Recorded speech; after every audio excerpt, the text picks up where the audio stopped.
Го следете денешното издание на Дневникот на К1 телевизија, каде ги донесуваме најновите информации од регионот, Македонија и светот. Понастанете кои го одбележаа денот, се враќаме веднаш. Останете со нас.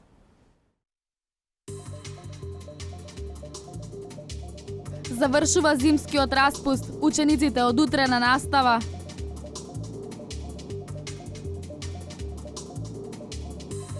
Откупени се 15.000 тони тутун од годишната реколта. Општина Велес планира да изгради нови кружни текови, со што ќе има измени во сообраќајниот режим.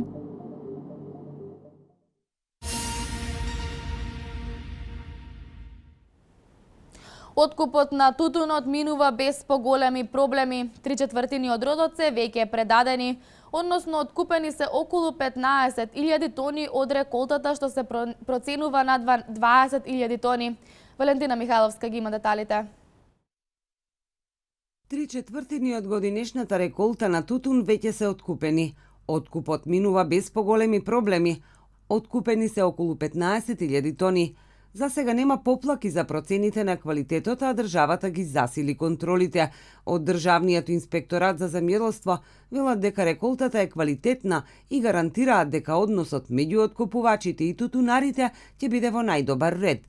Просечната цена за килограм е 193 денари и е повисока од лани, а дополнително субвенциите за тутунот изнесуваат 60 денари, што значи дека во моментов производителите во просек добиваат по 253 денари. До второстепената комисија досега нема поднесено жалби од земјоделците околу откупната цена на жолтото злато, потврдија од Министерството за земјоделство, иако не ја исклучуваат можноста да пристигнат неколку во престојниот период пред се од оние производители кои родот требале да го предадат во струмица табак. Од Сојузот на тутунските здруженија сметаат дека ако временските услови им одат во прилог, односно ако температурите не бидат многу ниски, тогаш е можно откупот на тутунот да заврши во февруари, пред крајниот рок 15 март.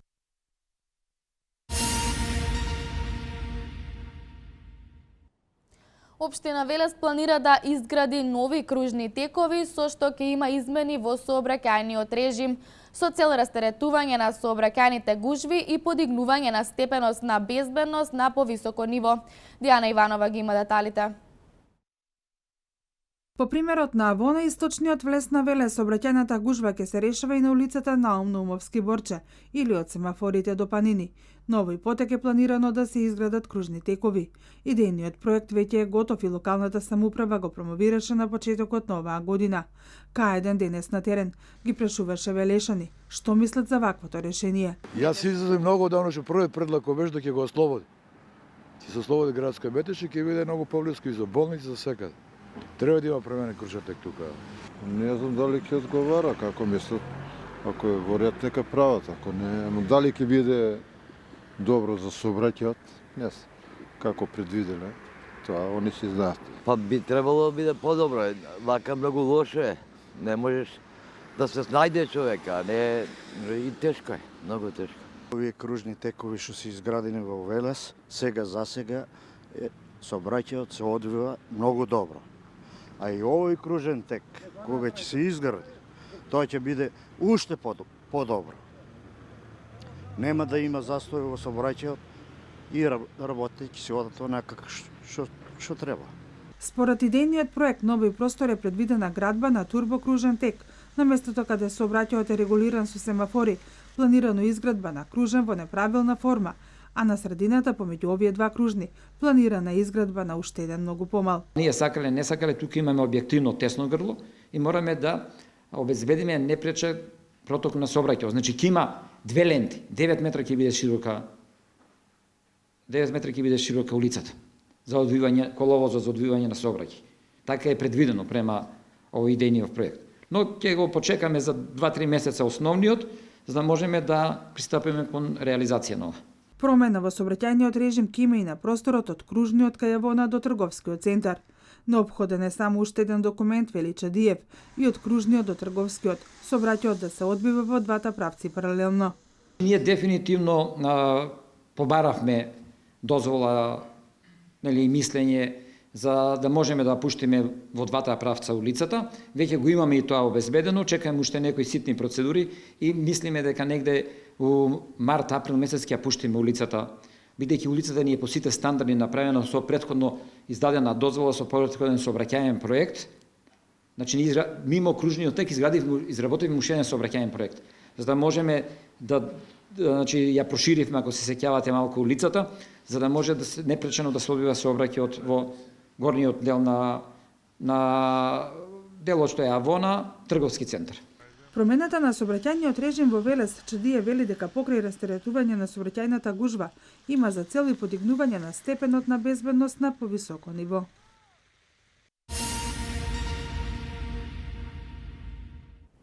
Поларна зима и минусни температури ја зафатија Македонија. Самозаштитата е важен фактор овој студен период граѓаните да го поминат во добро здравје. Кајден на терен ги прашуваше Велешани дали паметат оваква зима и кој е рецептот за заштита на сопственото здравје од минусните температури. Советите на лекарите и надлежните остануваат на сила и во наредниот период. Препораките на лекарите и превентивата се причина за намалување на процентот на заболени во овие зимски денови. Кајден на терен ги прашуваше Велешани кој е рецептот за заштита на сопственото здравје. Чајот, мед и овошје. Ова се трите основни елементи кои нашите соговорници најчесто ги употребуваат за подобрување на сопствениот имунитет. Сокови повеќе природни, ама грипот го помина. Со сите во семејството во исто време. Сега лечиме ние со природни лекови, лимони, такви работи, нешто на природна база. Повеќе мед, топли чаеви, витамини. Што најчесто конзумирате? Па најчесто од овошјето, цедени сокови или така овошје и витамини, С витамин. Лекарите и понатаму препорачуваат да се почитуваат препораките бидејќи синоптичарите прогнозираат ниски температури и во наредниот период. Македонија одамна не била континуирано со минусни температури. Анкетираните граѓани не паметат волку студена зима. Сега во последните години не. Волку ниски температури? Не, и долго. Многу долго трае. Фаќале ниски, ама неколку дена. Ова беше навистина долго. Ке штитиме децата помали. Ние повозрастните сме веќе поимуни, поотпорни на сите досегашни проблеми со времето и ова не време што не фати нас минус температурите. Мислам дека некаде 90-91 имаше исто. Волку голем? Да, имаше ваков голем истот. Покрај овошјето, зеленчукот и чајот, во подобрување на имунитетот може да помогнат и антипиретици и аналгетици. Од аптеките велат дека и нивната продажба овој временски период е зголемен. Од понеделник учениците се враќаат во училишните клупи. Тоа може да биде сигнал за мало зголемување на бројот на заболени од грип. Затоа лекарите препорачуваат витаминот С да биде секојдневно внесуван како превентива, а антибиотиците да бидат последна алтернатива за лекување.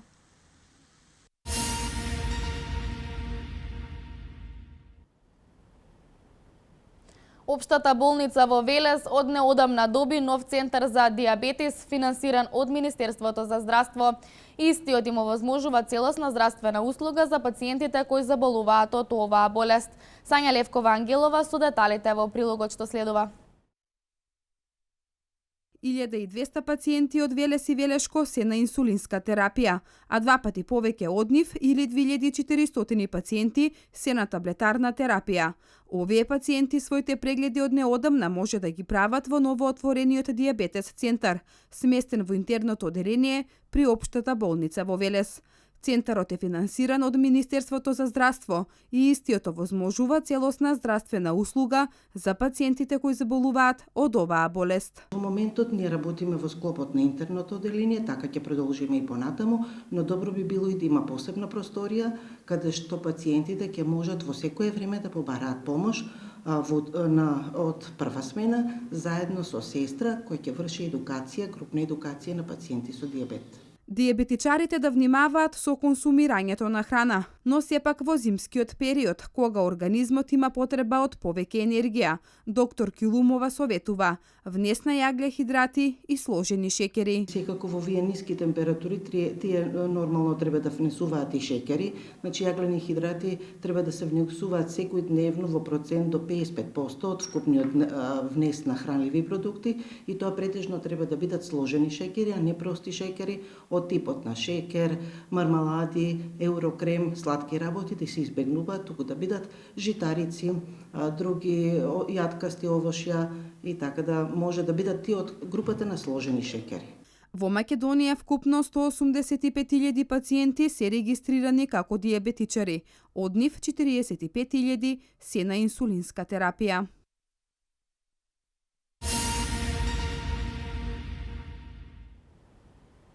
Се зголемува бројот на православни христијани кои се почесто одат во црковни храмови.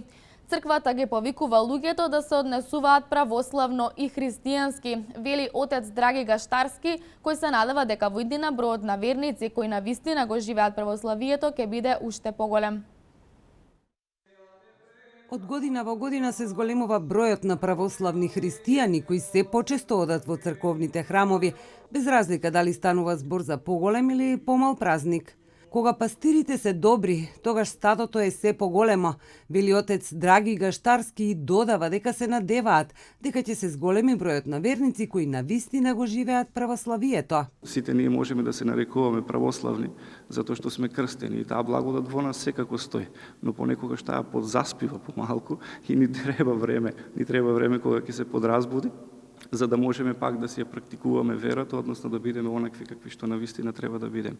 Православни христијани по живот, православни христијани по дела, православни христијани кои што, како што Христос рече, се недоврзан пак на истото, потоа ќе ве познаат дека сте мои ученици. Сето тоа, вели отец Гаштарски, се надеваме дека ќе допринесе за понатаму во општеството да се развива подобро, како и губење на неморалот и останатите работи кои го угнетуваат човекот. Сведоци сме, значи, на многу неморални дела, на многу неморални однесувања, сведоци сме на многу работи кои што не доликуваат на нас како православни христијани, а сепак ги правиме, и се со таа цел, значи, црквата никогаш не пропагирала или не учела на нешто лошо. Црквата секогаш ги повикува луѓето да се однесуваат православно и христијански. Христос се очовечи за да може човекот да се обожи, вели свети Јован Златоуст, а во тоа е и суштината на нашето живење. Сепак за тоа да го постигнеме, треба да внимаваме како се однесуваме и како живееме, вели отец Гаштарски.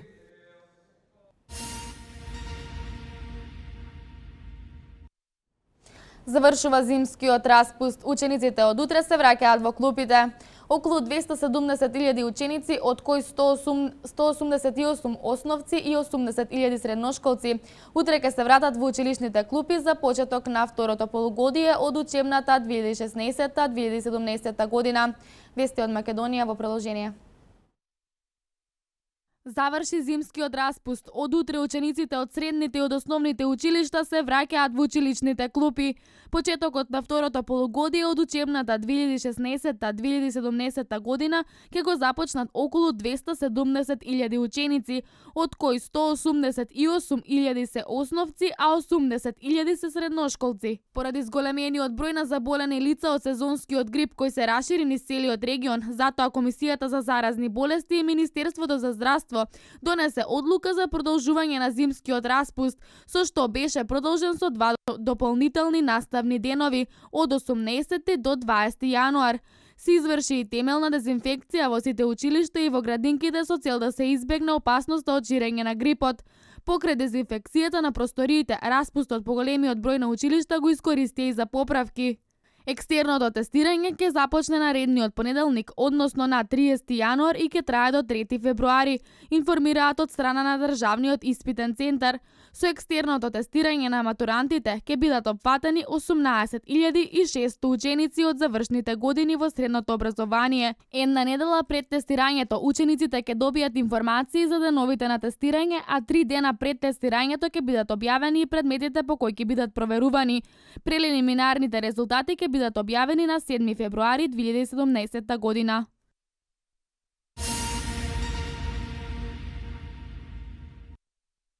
Во шестата ротација на полицајци кои ќе бидат распоредени во областа Битола и Меджитлија, утре пристигнува нова група од 25 припадници на полицијата на Република Словачка.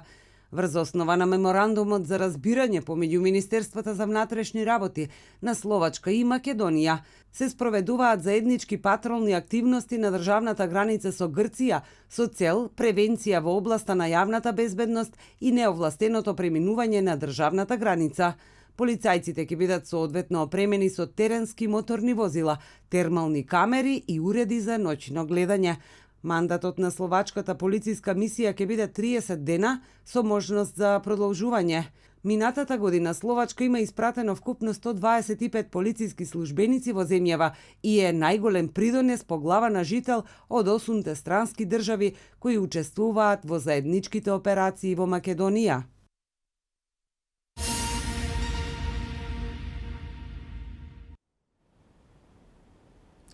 Продолжува потрагата по преживеани во хотелот Ригопијано во централна Италија. Оние кои беа досега извлечени од снегот и урнатините се во добра здравствена состојба и наскоро би можеле да бидат пуштени од болница. Бројот на преживеани кои се лекуваат во болница е 9, 4 деца и 5 возрастни. Над 20 лица се уште се исчезнати во лавината. Следуваат вестите од светот.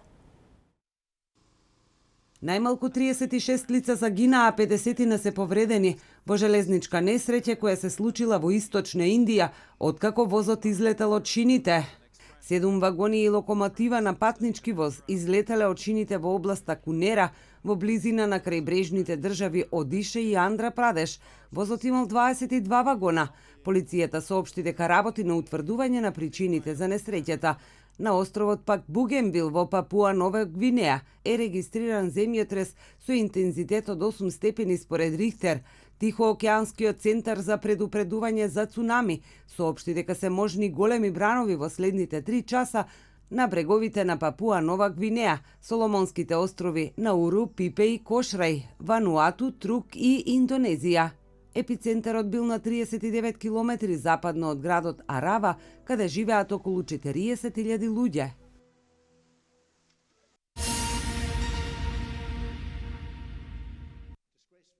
Председателот на Соединетите Американски држави Доналд Трамп следната недела ќе биде домаќин на средба со британската премиерка Тереза Меј, објави новиот портпарол на Белата куќа Шон Спейсер.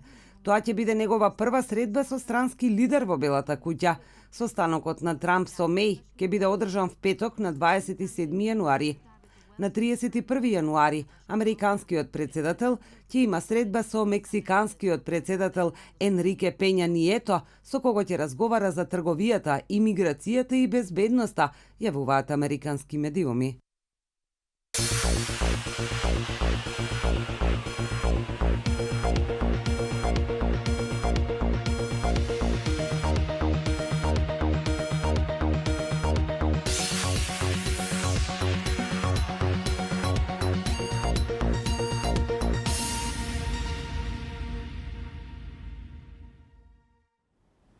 Времето денеска сончево со мала локална облачност. Температурата се движи во интервал од -1 до 7 степени, а од утре стабилно време со ниски утрински температури кои ќе достигнат и до под -10 степени, наместа со повремени врнежи од снег.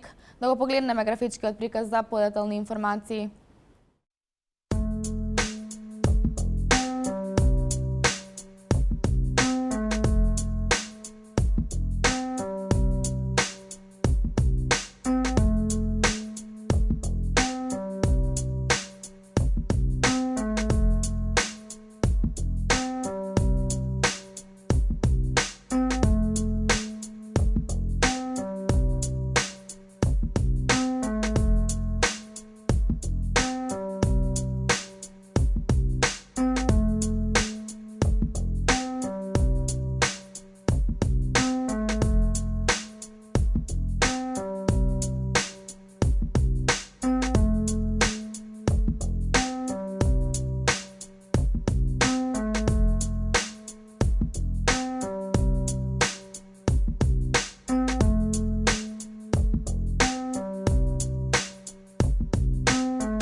Ова беше последната информација за овој дневник. Ви благодарам на вниманието. Бидете и понатаму со програмата на К1 телевизија. Од мене пријатно.